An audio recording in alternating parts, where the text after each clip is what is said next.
Okey, anda masih lagi menonton cerita bersama saya Najib Arif. Saya nak terus saja bersama dengan rakan tugas saya iaitu Faris Azman yang kini berada di tempat liputan iaitu di sebuah PPR. Ini berkaitan dengan laporan Isra Wani bawakan semalam iaitu berkaitan dengan garis kemiskinan kita yang kita semak semula kadar isi rumah berapakah yang akan ditentukan ia mencecah kepada garis kemiskinan tersebut iaitu sebanyak RM2,208. Ini adalah terbaharu berbanding sebelum ini yang kita gunakan metodologinya iaitu RM980. Kita hantar untuk kita lihat di kawasan-kawasan PPR ini bagaimanakah keadaan mereka, apakah realiti semasa supaya kita faham bahawa di grassroots itu, di akar, di kebanyakan orang ramai ini, apa realitinya. Ini yang dibawakan dan juga ditemubuat oleh Faris sendiri. Faris, bagaimanakah keadaannya di sana? Kalau kita bercakap tentang PPR ini, ramai orang menganggap bahawa keadaan di PPR itu mungkin kehidupan mereka adalah sedikit ada kesukarannya. Tetapi bagaimanakah realitinya pada masa ini berdasarkan pemahaman dan juga pemerhatian Faris sendiri? Baik, terima kasih Rajib. Surat itu kalau kita katakan mengenai PPR, Projek Perumahan Rakyat, dulunya PPRT dan ia dinamakan semula sebagai PPR. Kalau kita tahu PPR sebelum ini adalah satu program daripada tahun 60-an, 70-an untuk memastikan bahawa rumah-rumah singgah, rumah-rumah panjang yang berada di sekitar ibu kota dan beberapa kawasan-kawasan lain, mereka ditempatkan di tempat yang lebih selesa. Dan kalau kita tahu semalam juga di mana lebih 2,200 ke bawah, iaitu kemiskinan, boleh katakan miskin bandar, PGK itu, memperlihatkan hari ini saya pergi turun ke PPR di Kampung Limau ini, di Kerinci, lebih kurang di kawasan Bangsa ini, di mana mereka memperolehi di mana terpaksa bekerja hingga 2 ke 3 pekerjaan. Tetapi ada juga yang tidak mencapai ke isi pendapatan isi rumah sehingga RM2,200 itu, dan mereka ini berdepan kesukaran di mana walaupun positif, mereka sangat positif sebenarnya apabila saya bertemu dengan penduduk-penduduk sini, bagaimana keadaan mereka, bagaimana mungkin ekonomi mereka. Kalau kita tahu semalam Jabatan Perangkawan Malaysia menyatakan bahawa itu adalah statistik di mana kemiskinan, garis kemiskinan RM2,200 ke bawah itu, mereka mendapat kurang daripada itu, tetapi ada cerita di sebalik itu sebenarnya, Najib, mana mereka bekerja 2 ke 3 pekerjaan untuk memastikan kelangsungan hidup mereka di sini sebenarnya, Najib. Apa antara pekerjaan 2-3 pekerjaan yang mereka lakukan? Kerana kalau kita membayangkan sehari itu kita ada 24 jam sahaja, 8 jam lah ataupun 6 ke 8 jam itu untuk kita tidur pada waktu malam. Bagaimana mereka menguruskan waktu dengan ahli keluarga lagi, anak-anak bersekolah dan sebagainya? Bagaimana mereka boleh melakukan 2-3 kerja ini? Apa antara contoh kerja yang mereka lakukan? Baik, ada yang menjadi guru tadika untuk sebagai part time atau separuh masa. Pada masa yang sama, ada seorang kakak ni, beliau membuat kek secara online, secara dalam talian, dan ada juga yang berniaga di sekitar kawasan ini. Tetapi yang menjadi isunya bagi mereka adalah peluang yang mereka mahu ambil, di mana mereka ini ayat yang saya dengar daripada mereka. Kita berada di Kuala Lumpur, ibu negara, kata mereka, peluang itu kami akan ambil walaupun penat, tetapi itulah keringat yang perlu dicurahkan untuk memastikan kelangsungan hidup dan memastikan bahawa ekonomi mereka stabil. Itu 2-3 pekerjaan yang mereka lakukan. Berniaga gerai di hadapan ini, berniaga nasi lemak, goreng pisang seperti mana di kawasan-kawasan lain. Tapi kalau kita tahu demografi di sini sebenarnya, Najib, kalau kita bandingkan di tempat-tempat lain, PPR ini adalah satu kawasan di tengah-tengah ibu kota, di tengah-tengah bandar. Kalau kita ingat, mereka ini ada kemahiran, tetapi mereka terpaksa bekerja luar. Kalau dari segi kemahiran membuat kek, kemahiran bakery, kemahiran berniaga dan makanan-makanan sebagainya, ready to eat food, makanan yang sedia dimakan, mereka ada kemahiran itu. Tetapi peluang itu, ya kita tahu sebelum-sebelumnya ada bengkel-bengkel, ada penjanaan semula, ada pembangunan semula bagi PPR. Tapi generasi kedua dan ketiga ini, di mana mereka terpaksa bekerja mungkin di luar, seperti ada anak-anak muda belia di sini menjadi Grab food rider dan sebagainya. Itu antara pekerjaan yang mereka lakukan. Dan ada juga pekerjaan yang berikan wang kepada mereka, yang halal bagi mereka, mereka mahu menambah pendapatan, mereka akan lakukan. Ini adalah realiti hidup sebenarnya di PPR. Walaupun begitu sebenarnya Najib, boleh dikatakan kalau kita lihat dalam tempoh 10 tahun ke belakang, garis kemiskinan ini dan ekonomi setempat, terutamanya di kawasan PPR ini berkembang.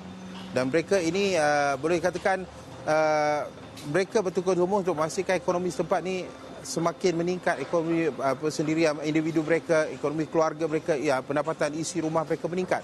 Jadi dalam tempoh 10 tahun ada perubahan, tetapi perlu ada ruang yang diberikan kepada mereka juga sebenarnya, Najib. Firdaus, maaf Faris, itu yang ingin saya tanyakan. Peluang itu yang paling penting kerana pada akhirnya mereka ini mungkin ada kepakaran mereka, mereka ada iltizam, mereka ingin lakukan sesuatu seperti yang Faris sebutkan, mereka ingin menjual makanan, ikutlah kepakaran apa yang mereka boleh lakukan. Apa harapan mereka dari segi bentuk bantuan yang mereka mahukan? Kerana saya pernah sendiri pergi ke PPR ini, ada yang mengatakan bahawa mereka tidaklah sangat mahukan bantuan kewangan. Kalau ada bagus, tapi lebih daripada itu untuk mereka bangun kapasiti kemampuan mereka berniaga dan sebagainya. Adakah ini turut disuarakan oleh penduduk di sana? Ya, sebenarnya mereka mahukan, seperti ada seorang kakak itu, penduduk juga, mereka mahukan diwujudkan kooperasi. Di mana kooperasi di sebuah PPR ini untuk memastikan bahawa mereka ada, ya, ada AJK-nya, ada JKK dan pengurusan ada diwujudkan sebelum ini dan ketika ini ada juga. Tapi mereka mahukan ruang perniagaan. Kalau kita tahu di beberapa PPR ada beda selera, ya benar. Tetapi kapasitinya kalau dalam keadaan ekonomi sekarang sebenarnya Najib, mereka mahu pendapatan yang lebih dan ada boleh katakan separuh daripada penduduk-penduduk ini mahu berniaga. Tetapi lesen penjaja itu diberikan. Kita tahu kemudahan-kemudahan itu diberikan. Tapi mereka mahu ruang perniagaan itu diberikan dan mungkin dipermudahkan sedikit. Itu rintihan mereka. Contohnya di kawasan-kawasan yang seperti di Dewan dan sebagainya, kawasan-kawasan yang mungkin mereka mengatakan ini potensi. Kerana mereka mahukan, kalau kita tahu konsep IKS atau PKS itu sendiri, di mana satu daerah, satu produk dan sebagainya. Jadi mereka mahu, mungkin kita boleh melihat dalam PPR, dalam komuniti PPR dalam masa akan datang. Kalau ruang ini diberikan sepenuhnya, ya, ruang-ruang seperti beda selera perniagaan itu diberikan. Tetapi kalau ada satu PPR untuk satu perniagaan ini dan dibimbing dengan bengkel-bengkel kemahiran dan sebagainya, ini mungkin akan meningkatkan lagi sosioekonomi setempat khususnya kepada penduduk PPR. Ini yang mereka mahukan sebenarnya. Mereka mahukan penjeramaan semula ini diteruskan dan perlu ada penambahbaikan untuk memastikan ruang-ruang yang mereka boleh berniaga, ruang-ruang untuk mereka bernafas dan untuk kelangsungan hidup ini dapat diteruskan. Itu antara rintihan mereka dan mungkin carangan-carangan yang boleh diambil kira kepada pihak yang bertanggungjawab. Faris, apabila kita bercakap tentang PPR ini, kebanyakan daripada kita ataupun kebiasaannya kita relatekan tentang gaya hidup mereka yang mungkin bila sebut PPR sahaja, keselesaan itu sedikit rendah dan sebagainya. Tapi ini tidak bermakna sebegitu. Mereka juga boleh mempunyai keselesaan yang tinggi walaupun berada di kawasan PPR. Bagaimanakah dari segi keselesaan di kawasan itu? Kerana ini menuntut kesedaran mereka sendiri untuk memastikan bahawa kawasan kejiranan mereka itu mungkin bersih dan ini sekaligus akan membawa kepada tahap sosial lebih tinggi, tahap kehidupan sosial lebih tinggi dan sebagainya. Pemerhatian Faris sendiri di sana, bagaimanakah keadaannya dan juga mindset mereka? Baik, seperti saya katakan tadi, dalam tempoh 10 tahun sebenarnya banyak yang berubah. Bukan hanya anak-anak generasi ketiga, pendidikan mereka berubah. Mereka ada yang dilahirkan sebagai doktor, peguam dan sebagainya dari komuniti PPR. Jadi ini kejayaan mereka, kejayaan dari sudut pendidikan. Kalau kita katakan daripada infra sendiri, ya ada pembangunan-pembangunan, ada juga pembaharuan yang dilakukan oleh kerajaan atau kementerian yang terbabit.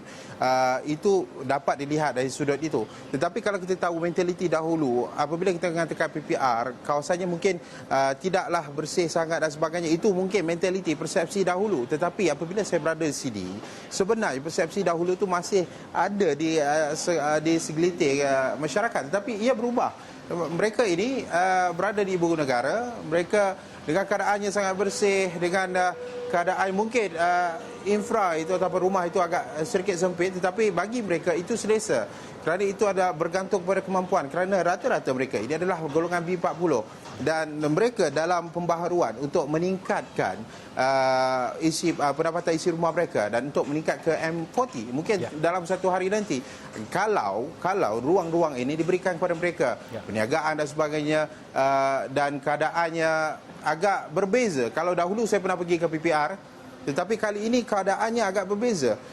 Begitu juga dengan penduduk-penduduk sini, mereka mesra dan masalah sosial tu dulu mungkin agak teruk, tetapi ketika ini semakin okey dan semakin apabila ada peluang perniagaan, apabila ada pendidikan dan sebagainya.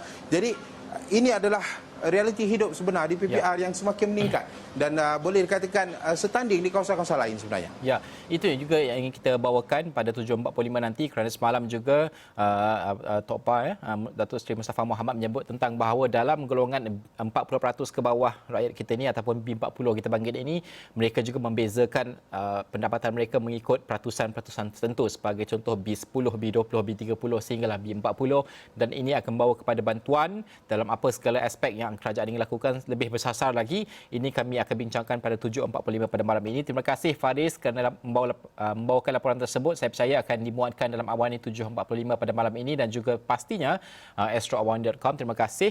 Itu semua anda boleh saksikan di astroawani.com dan juga sudah pasti Awani 7.45 malam ini. Ini penting, garis kemiskinan ini ingin kita ketahui di manakah realitinya dan bagaimanakah dasar yang dibentuk oleh kerajaan itu pada akhirnya bertembung dengan permasalahan sebenar dan menyelesaikan masalah itu demi kemaslahatan rakyat Malaysia secara keseluruhannya. Sekian sahaja cerita. Saya Najib Arif. Assalamualaikum dan salam hormat.